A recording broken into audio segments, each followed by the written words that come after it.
নমস্কার বন্ধুরা, বাংলার খবরে আপনাদের স্বাগতম। বন্ধুরা, যেই লোকসভা কেন্দ্রটি নিয়ে এখন আপনাদের সামনে একটা প্রতিবেদন বা সমীক্ষা টাইপের রাখতে চলেছি, সেটি হলো দক্ষিণবঙ্গের একটি গুরুত্বপূর্ণ লোকসভা সিট। বর্তমান দক্ষিণবঙ্গে কয়েকটি গুরুত্বপূর্ণ সিট আছে, যেমন বসিরহাট লোকসভা সিট আপনারা জানেন, তমলুক, কাথি, এছাড়াও আছে কৃষ্ণনগর, ব্রাকপুর, কারণ সদ্য অর্জুন সিং বিজেপি থেকে টিএমসি থেকে বিজেপিতে ফিরে এসেছেন। তার মধ্যে একটি গুরুত্বপূর্ণ সিট হলো উত্তর কলকাতা। উত্তর কলকাতাতে সদ্য 2 মাস আগে টিএমসিপি দীর্ঘদিনের পর খাওয়া রাজনীতিবিদ, আগে কংগ্রেস করতেন, পরবর্তীকালে টিএমসিপি প্রায় 4-5 বারের এমএলএ বরাহনগরের, একটা হিস্ট্রিক্যাল প্লেস বরাহনগরে, ওখানকার এমএলএ তাপস রায়, তিনি টিএমসিপি থেকে বিজেপিতে যোগদান করেন। তারপরে উত্তর কলকাতাতে কেন্দ্রীয় বিজেপি নেতৃত্ব, রাজ্য বিজেপি নেতৃত্ব এবং ওই জায়গার অঞ্চলে যে বিজেপি নেতৃত্ব, উত্তর কলকাতার জেলা সংগঠন বা আঞ্চলিক সংগঠন, তার উপরে আস্থা রেখেছে এবং তাকেই এবার ওই উত্তর কলকাতাতে প্রার্থী করেছে। এই জন্যই এখানে একটা গুরুত্বপূর্ণ একটা ভাইটাল লড়াই হবে। এতদিন উত্তর কলকাতাতে বিজেপি লড়াই করতো অবাঙালি মুখ দিয়ে, যেমন রাহুল সিনহা দিয়ে। 2014 সালে 9 সালে দাঁড়িয়েছিল বাঙালি তথাগত রায়। এরপরে দুবারই রাহুল সিনহাকে দাঁড় করেছে। উনি সেকেন্ড পজিশনে উঠে এসছে, কিন্তু জিততে পারেনি। এবার একটা বাঙালি মুখ দিয়ে লড়াই করতে যায় সুদীপ বন্দ্যোপাধ্যায়ের বিরুদ্ধে। বলা যায় সুদীপ বন্দ্যোপাধ্যায় একই ঘরের লোক ছিলেন, এই তাপস রায় তাকে প্রার্থী করেছে উত্তর কলকাতার বিজেপি নেতৃত্ব। এতে ওখানকার বিজেপি নেতৃত্ব বা জনসাধারণ খুবই খুশি, যারা কর্মী। এই উত্তর কলকাতার একটা বেসিক ইতিহাস। উত্তর কলকাতা হলো নবজাগরণের, বাংলা নবজাগরণ বা ভারতের নবজাগরণের পীঠস্থান বা মাতৃগর্ভ বা জননী বলা যেতে পারে। বর্তমানে বাংলার প্রাণকেন্দ্র এই উত্তর কলকাতা। উত্তর কলকাতা কী বা নেই বা কী নেই, এক কথায় টিএমসিপি বাদ দিয়ে BJP, Congress, all India forward block, BSP বা আরএসপি, বিভিন্ন পার্টির সদর দপ্তর বা রাজ্য দপ্তর, রাজ্যের যে হেড অফিস বা হেড দপ্তর এই উত্তর কলকাতাতে। উত্তর কলকাতাতে আছে medical college, Kolkata medical college, Kolkata বিশ্ববিদ্যালয়, প্রেসিডেন্সি বিশ্ববিদ্যালয়, কলেজ স্কোয়ার, যেটা দক্ষিণ এশিয়ার বলা যেতে পারে বৃহত্তম বইয়ের সম্ভার বা বইয়ের কারখানা বলা যেতে পারে, college square, Hindu school, Bethune college, Hare school, David Hare একজন ব্যবসায়ী, ঘড়ি ব্যবসায়ী, তিনি এখানকার নবজাগরণ ঘটানোর ক্ষেত্রে উত্তর কলকাতাকে বেছে নিয়েছিলেন। সংস্কৃত কলেজ, ধর্মতলা, শিয়ালদা, মানিকতলা মতো বড় বাজার, বড় বড় বাজার। একইভাবে আছে হলো এখানে নবজাগরণের একটি গুরুত্বপূর্ণ ব্যক্তিত্ব ডিভিজিও, তার জন্মস্থান ধর্মতলা এবং তার কবরস্থান এন্টালিতে বা এন্টালিতে তার জন্মস্থান বলা হয় অনেকে। এক কথা বলা যেতে পারে একটা হিস্ট্রিক্যাল প্লেস, ঐতিহাসিক স্থান এবং নবজাগরণ পীঠস্থান। আমি বলে দিলাম আগেই। এখানে কী নেই, এখানকার মানুষজনগুলো সাংস্কৃতিক ভাবাপন্ন এবং উচ্চশিক্ষিত, রাজনৈতিক সচেতন, তারা অনেক চিন্তাভাবনা নিয়ে কাজ করেন। এবং আরেকটা গুরুত্বপূর্ণ বৈশিষ্ট্য আছে এখানে, যেটি অন্য কোনো লোকসভার ভিতরে নেই, বিভিন্ন মানুষের মিশ্রণ। উত্তর থেকে দক্ষিণ ভারত, পূর্ব থেকে পশ্চিম ভারত, সমস্ত মানুষের মিশ্রণে উত্তর কলকাতাতে আছে। মারোয়ারি থেকে শুরু, বিহারি ভাই বোন, বাঙালি থেকে অবাঙালি, মুসলিম, উত্তর ভারতে কাশ্মীর মুসলিম থেকে বা উত্তর ভারতের মুসলিম থেকে শুরু করে অ্যাংলো ইন্ডিয়ান, সমস্ত মানুষ কম বেশি এখানে থাকে। অসাধারণ জায়গা উত্তর কলকাতা। এবার এখানে লড়াই দিচ্ছে যে তিনজন প্রার্থী, তাদের বেসিক পরিচয় আমি আর দেবো না, কিন্তু নামগুলো বলে দিচ্ছি। টিএমসিপি সুদীপ বন্দ্যোপাধ্যায় 3বারের এমপি এবং বিজেপি নেতৃত্ব আস্থা রেখেছে তাপস রায়, আমি আগে বললাম টিএমসিপি থেকে বিজেপিতে আসা। একইভাবে কংগ্রেস বা বাম সমর্থিত কংগ্রেস, প্রদীপ ভট্টাচার্য প্রদেশ কংগ্রেস সভাপতি ছিল, একজন প্রখর রাজনীতিবিদ বলা যেতে পারে এবং তিনি এমপিও ছিলেন, পার্লামেন্টেও, দীর্ঘদিনের কংগ্রেসের নেতা, বয়োজ্যেষ্ঠ নেতা। এ হলো এই 3 প্রার্থী এখানে দাঁড়িয়েছেন। এবার একটা হাড্ডাহাড্ডি লড়াই দেবেন এবং আরও অনেক প্রার্থী দাঁড়িয়েছে, সেগুলো আলোচনা এখানে রাখছি না। এই লোকসভা আন্ডারে যে 7খানা বিধানসভা কেন্দ্রগুলো আছে, সেই বিধানসভা কেন্দ্রগুলো কী কী? এন্টালি, চৌরঙ্গির এমএলএকে নয়না বন্দ্যোপাধ্যায়। এই সুদীপ বন্দ্যোপাধ্যায় চোর, সুদীপ বন্দ্যোপাধ্যায়, কারণ উনি বলে সারদা কাণ্ডে প্রায় 2 বছর জেল খেটেছিল উড়িষ্যাতে গিয়ে। 2 বছর এই সুদীপ বন্দ্যোপাধ্যায় চোর, অনেক, উনি জেল খেটেছিল। তার স্ত্রী নয়না বন্দ্যোপাধ্যায় চৌরঙ্গির এমএলএ। বেলেঘাটা জোড়াসাঁকো, শ্যামপুকুরে এমএলএকে শশী পাজা, বর্তমানে মন্ত্রী বিধানসভার বা রাজ্যের মন্ত্রী মানিকতলা, কাশীপুর, বেলগাছিয়া। তাহলে কী কী একবার দেখে নেওয়া যাক। চৌরঙ্গি, এন্টালি, বেলেঘাটা, জোড়াসাঁকো, শ্যামপুকুর, মানিকতলা, কাশীবাজার। এখানে প্রথম সাধারণ নির্বাচন হয় 1951-52 সালে, ভারত স্বাধীনতার পরবর্তীকালে বা দেশভাগের পরবর্তীকালে। এবং তখন উত্তর ও দক্ষিণ কলকাতা ভাগ ছিল না। দক্ষিণ কলকাতা ভাগ হয় 2004 সালে। এর আগে ভাগ ছিল কি উত্তর পূর্ব কলকাতা, উত্তর পশ্চিম কলকাতা থেকে প্রথম নির্দল প্রার্থী হিসেবে দাঁড়ায় বিজ্ঞানী মেঘনাথ সাহা, প্রথম জয়যুক্ত হন।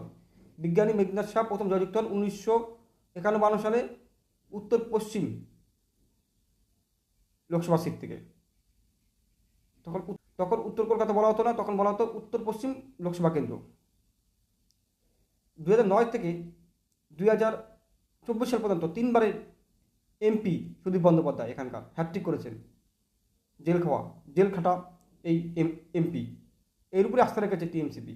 যদিও এখন খুব ব্যাকফুটে আছে, এই সুদীপ বন্দ্যোপাধ্যায় খুবই ব্যাকফুটে আছে, অন্তকলক ভর্তি। এই নিয়ে পরে আলোচনা করছি আমি। এবার বিগত 1 দশক যদি আমি আলোচনা করি রাজনৈতিক ইতিহাস, কে কতটা আগিয়ে আছে বা কারা কারা দাঁড়িয়েছে, বা সেকেন্ড কে ছিল, ফার্স্ট কে ছিল। যেমন 2009 সালে এখানে দাঁড়িয়েছিল সুদীপ বন্দ্যোপাধ্যায়, এবং তার সেকেন্ড বয় ছিলেন বা প্রতিদ্বন্দ্বী ছিলেন সিপিএমের মোহাম্মদ সেলিম। থার্ড ছিলেন তথাগত রায়। 4.5% ভোট পেয়েছিল। মোহাম্মদ সেলিম পেয়েছিল প্রায় 3.5 লক্ষ উপরে ভোট, হিউজ পার্সেন্টেজ ভোট পেয়েছিল। যিনি জিতেছিলেন টিএমসিপি প্রার্থী সুদীপ বন্দ্যোপাধ্যায়, তিনি পেয়েছিলেন প্রায় 4,60,000 মতো ভোট। 2014 সালে এসে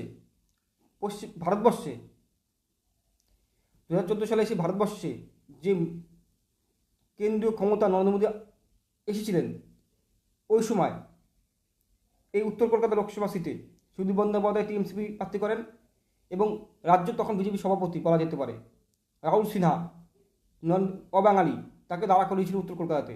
এই মূলত টিএমসিপি বিজেপিতে লড়াই হয় 2014 সালে। প্রায় 26% ভোট পায় এই রাহুল সিনহা। তার প্রাপ্ত ভোটের সংখ্যা কত? প্রায় 2,47,000। তার জয়ী বা তার নিকটতম প্রতিদ্বন্দ্বী ছিলেন বা জয়ী হয়েছিলেন সুদীপ বন্দ্যোপাধ্যায়, তিনি পেয়েছিলেন 3,43,000 ভোট। প্রায় 96,000 ভোটে এদিক হয়েছে।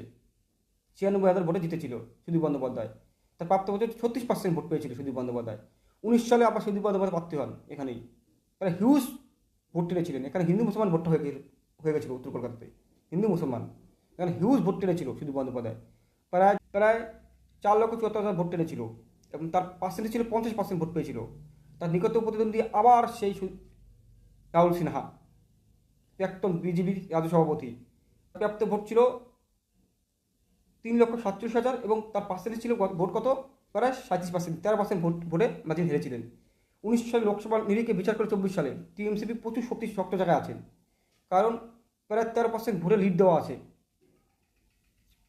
1,27,000 ভোটে আগিয়ে আছে, এবং 5-7টা বিধানসভা কেন্দ্র আমি আগে নাম বললাম, 5-7খানার ভিতরে 2খানা আগিয়ে ছিল বিজেপি।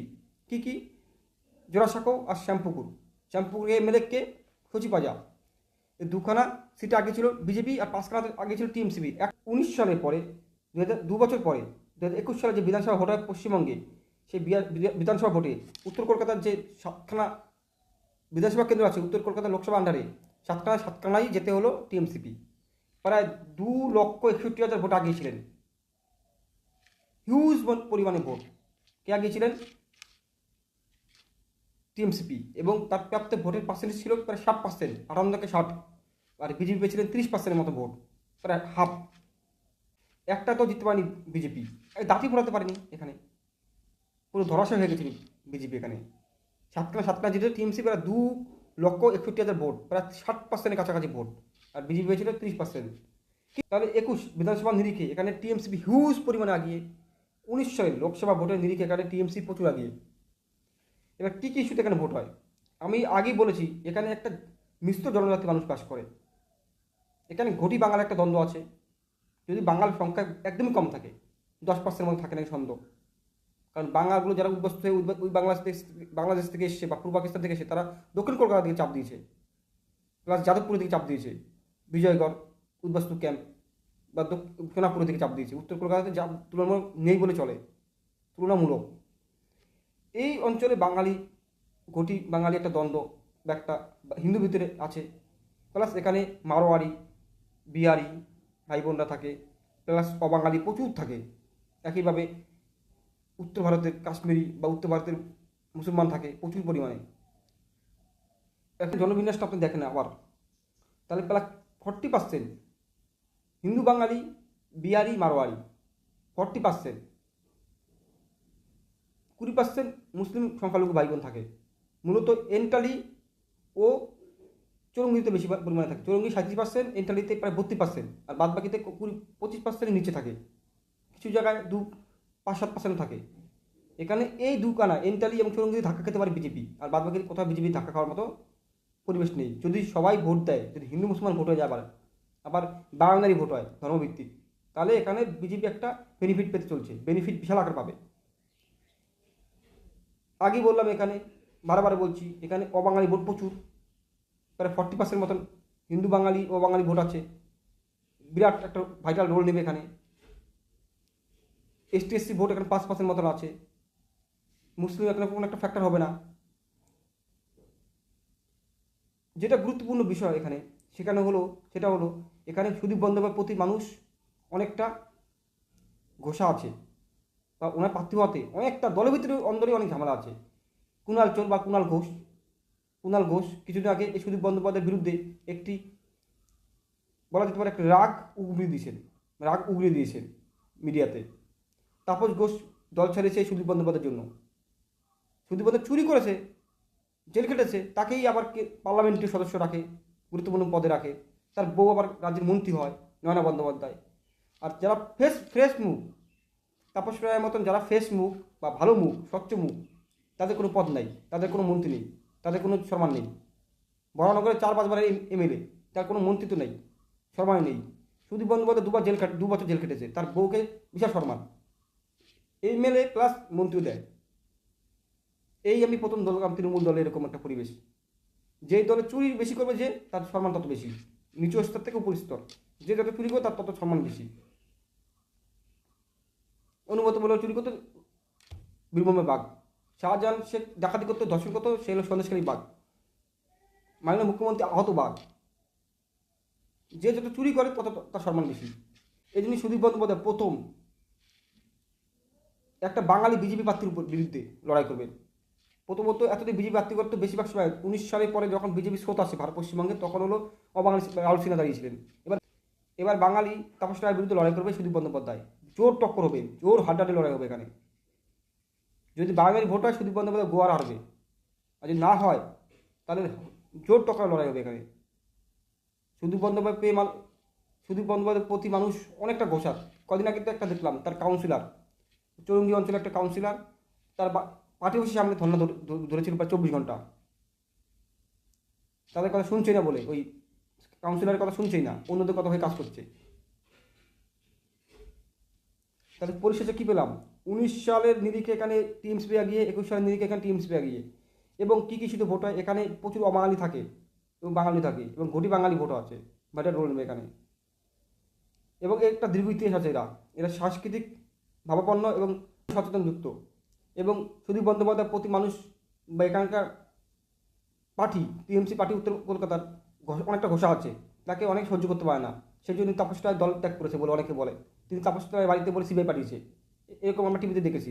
একইভাবে কুণাল ঘোষ এই সুদীপ বন্দ্যোপাধ্যায়ের বিরুদ্ধে তার ক্ষোভ উগড়িয়ে দিয়েছিলেন বিভিন্ন সময়। তা সত্ত্বেও কেন টিএমসি প্রার্থী করেছে আমি বুঝে পাচ্ছি না। আমার মনে হয় এখানে বিশাল হাড্ডাহাড্ডি লড়াই দেবে। যদি তৃতীয় প্রার্থী হিসাবে কংগ্রেস, যে প্রার্থী প্রদীপ ভট্টাচার্য, এখানে কোনো একটা ভাইটাল রোল নিতে পারবে না। এবার এখানে বিজেপি টিএমসি বিরুদ্ধে মূলত লড়াই হবে। দেখা যাক এখানে লাস্ট দফায় ভোট প্রায় 1 জুন এবং 4 জুন যে রেজাল্ট হবে, তখনই ফলাফল ঘোষণার উপর ভিত্তি করে বোঝা যাবে এখানে কী পয়েন্টে ভোট হয়েছে এবং কী কী দিক দিয়ে আলোচনা করে ভোট হয়েছে, কারা জিতেছে, কে জিতেছে, কে হেরেছে।